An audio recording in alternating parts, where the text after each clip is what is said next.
भारत के टायर और वाहन कलपुर्जा उद्योग को एक नई चुनौती का सामना करना पड़ सकता है। अमेरिका द्वारा इन उत्पादों पर 25% टैरिफ यानी कि आयात शुल्क लगाने के फैसले ने भारतीय निर्यातकों की चिंताएं बढ़ा दी हैं। विशेषज्ञों के मुताबिक यह फैसला जापान, वियतनाम और इंडोनेशिया जैसे एशियाई प्रतिस्पर्धियों की तुलना में भारत के लिए ज़्यादा नुकसानदायक हो सकता है, क्योंकि इन देशों को अमेरिका में टैरिफ छूट का लाभ मिल रहा है, जबकि भारत को अब अतिरिक्त शुल्क चुकाना होगा। रेटिंग एजेंसी इक्रा की ताज़ा रिपोर्ट में यह चेतावनी दी गई है कि यह कदम भारतीय उद्योगों के लिए जापान, वियतनाम और इंडोनेशिया जैसे एशियाई देशों की तुलना में अधिक नुकसानदेह साबित हो सकता है। इसका कारण भारत की अमेरिका पर अधिक निर्भरता और अन्य देशों को मिलने वाली टैरिफ छूट है।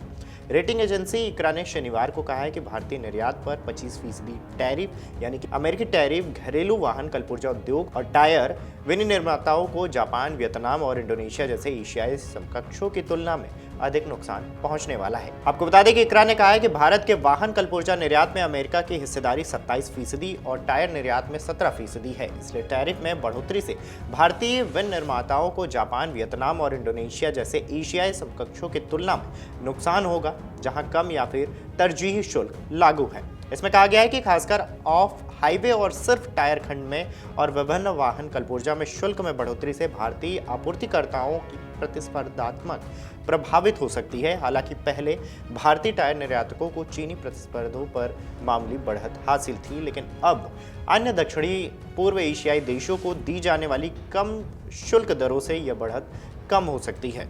वाहन कलपुर्जा उद्योग ने पिछले वित्त वर्ष 2024-25 के लिए 80.2 अरब डॉलर यानी कि 6.73 लाख करोड़ रुपए का कारोबार दर्ज किया था, जो वित्त वर्ष 2023-24 की तुलना में 10% की वृद्धि दर्शाता है।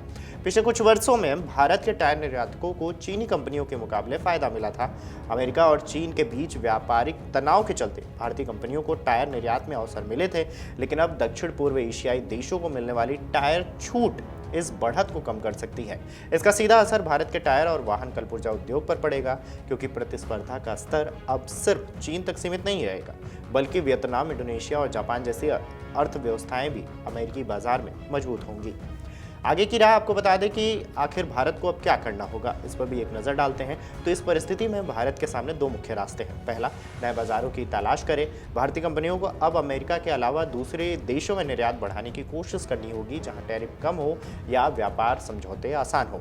गुणवत्ता और इनोवेशन पर जोर देना होगा, क्योंकि केवल कीमत ही नहीं बल्कि टेक्नोलॉजी, टिकाऊपन और नई डिजाइनिंग के माध्यम से भारतीय कंपनियां अमेरिकी ग्राहकों को आकर्षित कर सकती हैं। इसके अलावा आपको बता दें कि भारत सरकार को भी व्यापार समझौते यानी कि FTAs के माध्यम से अमेरिका या फिर दूसरे विकसित देशों के साथ बेहतर टैरिफ सुविधा की दिशा में काम करना होगा।